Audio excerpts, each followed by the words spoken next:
Bom dia, povo de Deus, graça e paz.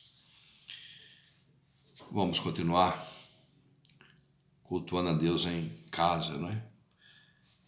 Realizamos 3 cultos no templo, mas tivemos que fechar novamente.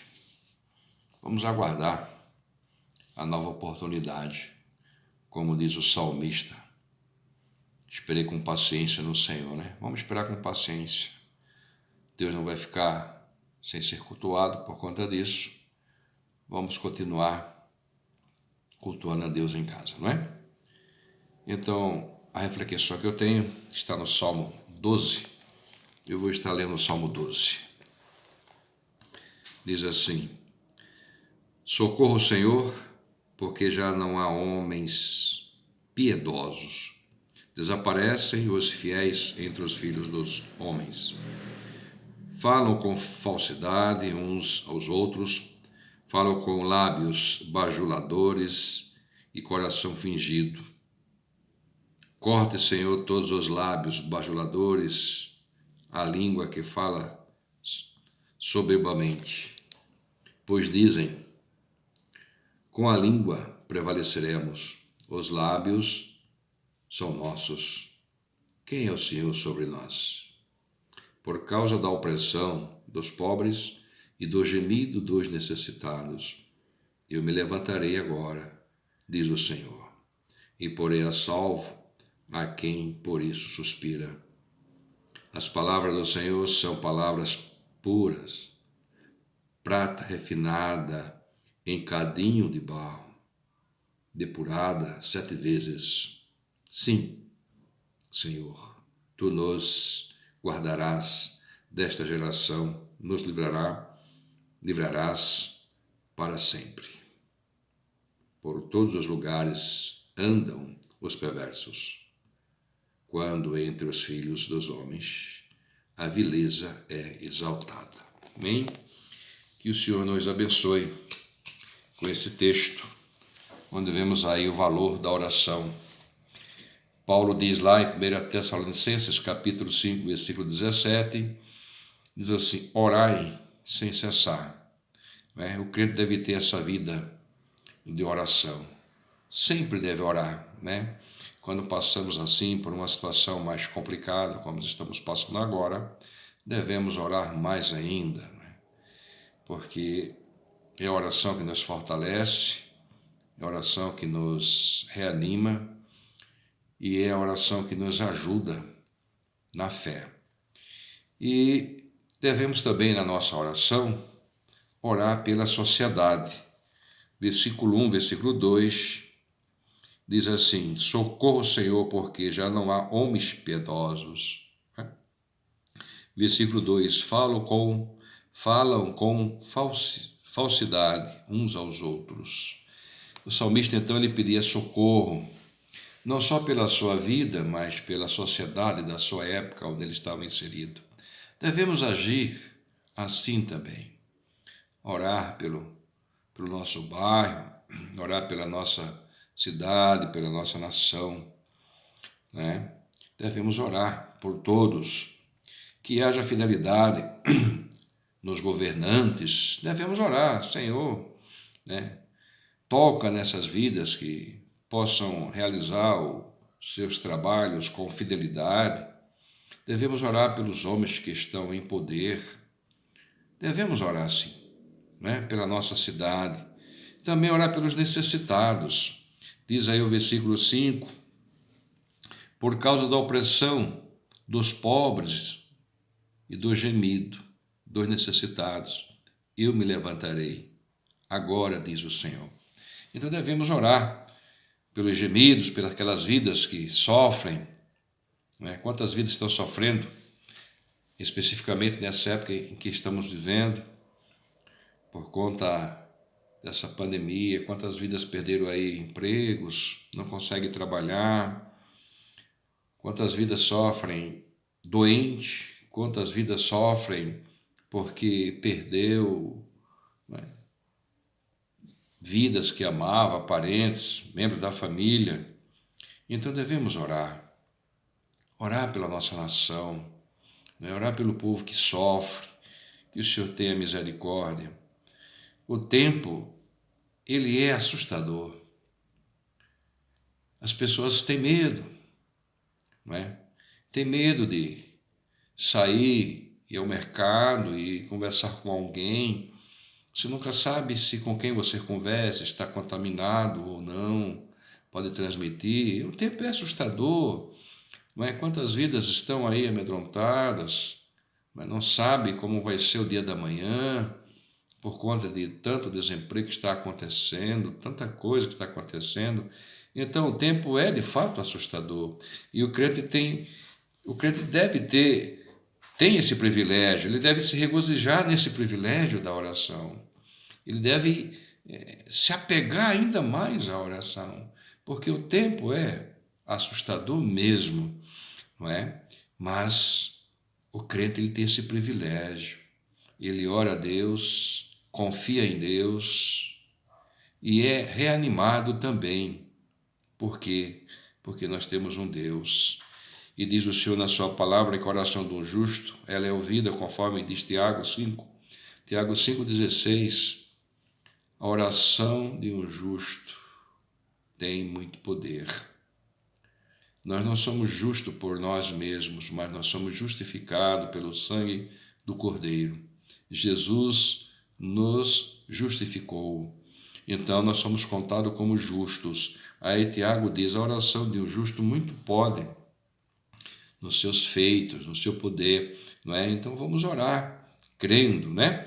O Senhor protege os salvos e salva aquele que espera nele das situações complicadas, não é? O Senhor promete na sua palavra salvar todo aquele que espera nele, né? Espera por salvação, mas não somente a salvação da alma. Quando falamos em salvação, logo pensamos em salvação da alma. A nossa alma está salva, né, pela graça do Senhor, mas Ele também promete salvar das adversidades, que são tantas, não é?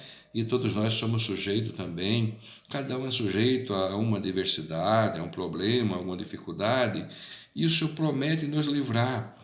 O que precisamos é orar. O Senhor promete livrar, né, nas nossas adversidades. Versículo 5 diz aí, por causa da opressão dos pobres, dos gemidos, dos necessitados, eu me levantarei. Agora diz o Senhor, e porei a salvo quem por isso suspira. Não é? Então, nós suspiramos o quê? Suspiramos que não sejamos contaminados com esse tempo de pandemia. Suspiramos que temos todos os dias o pão na nossa mesa. Suspiramos viver, pelo menos razoavelmente, bem na face da terra. Então o Senhor diz, eu me levanto para defender aquele que deseja, né, viver bem, como diz aí, porém a salvo a quem por isso suspira. Né? Então, por isso eu digo, não só salvação da alma, mas salvação das coisas mais difíceis que podemos enfrentar, que somos sujeitos. A oração é um meio do livramento. O Senhor está atento à nossa oração. Ele está atento, né? Ele está atento à nossa oração. Ele mesmo manda orar, né? Paulo fala isso em Filipenses 4:6. Não fiquem ansiosos por coisa alguma, mas antes as suas necessidades sejam conhecidas diante de Deus através da oração. Então, é a palavra de Deus que nos diz isso. Não fique ansioso. Jesus já havia dito isso lá em Mateus, né? Não fique ansioso o que vai haver, o que vai comer ou o que vai vestir. E aqui Paulo, ele diz isso em Filipenses 4:6. Não fiquem ansiosos por coisa alguma, mas antes seja conhecida diante de Deus as suas necessidades pela oração. Então devemos ter uma vida de oração, orar a Deus sempre, né? Sempre. Orar pelos nossos problemas, orar pela nossa nação, como já foi dito, orar pelos nossos governos, não é? Que estamos passando aí um problema político, um contra outro, né? E sabemos que, diz aí o texto, já foi lido, no versículo 2, falam com falsidade uns aos outros. Não podemos aí generalizar, tem muita gente boa no poder, muita gente boa na política, mas grande parte deles não agem com fidelidade. Isso traz muito prejuízo para a nação. E o que nós devemos fazer é orar que o Senhor tenha misericórdia, que o Senhor toque nessas vidas para que pense de forma diferente. Devemos orar, que Deus tenha misericórdia e que haja uma mudança na mente dessas pessoas, que age de má fé, muitas vezes até se aproveitando por conta da liberação de dinheiro, por conta da coronavírus, e acaba desviando. Então, diz aí o texto, olha, parece que o Salmo estava sendo escrito na época de hoje, diz aí, falam com falsidade, Não podemos generalizar, como já disse, mas há uma falsidade no meio político e que dificulta mais ainda o problema que estamos passando por conta da pandemia.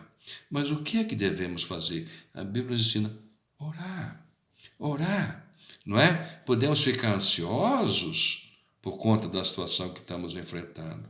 Aí a Bíblia diz, ore, não fique ansioso, mas que a sua ansiedade, a sua necessidade seja conhecida diante de Deus através da oração.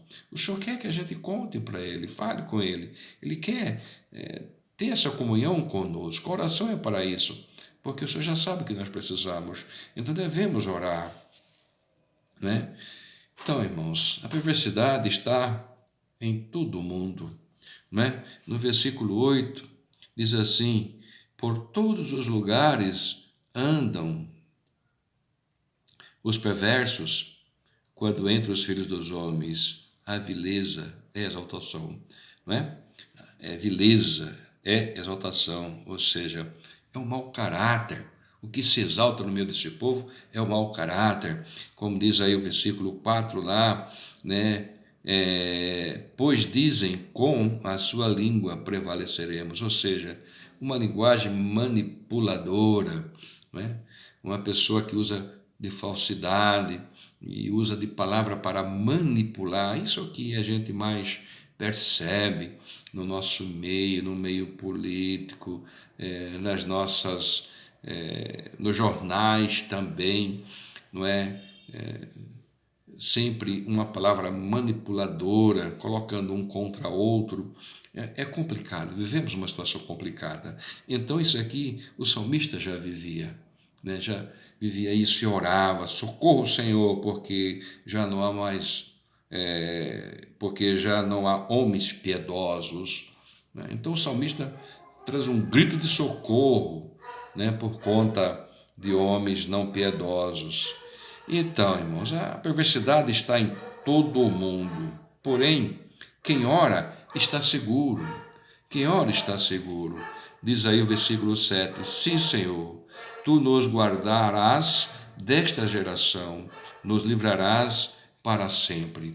Então essa é a garantia que temos, é a segurança que temos, é a palavra que nos tranquiliza, porque o Senhor promete nos guardar. Então, irmãos, que tenhamos uma vida de oração para que a promessa de Deus se cumpra em nossas vidas, ter uma vida guardada pelo Senhor. Ele promete nos guardar.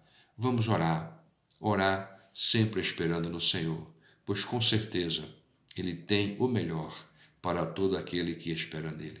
Que o Senhor nos abençoe. Amém?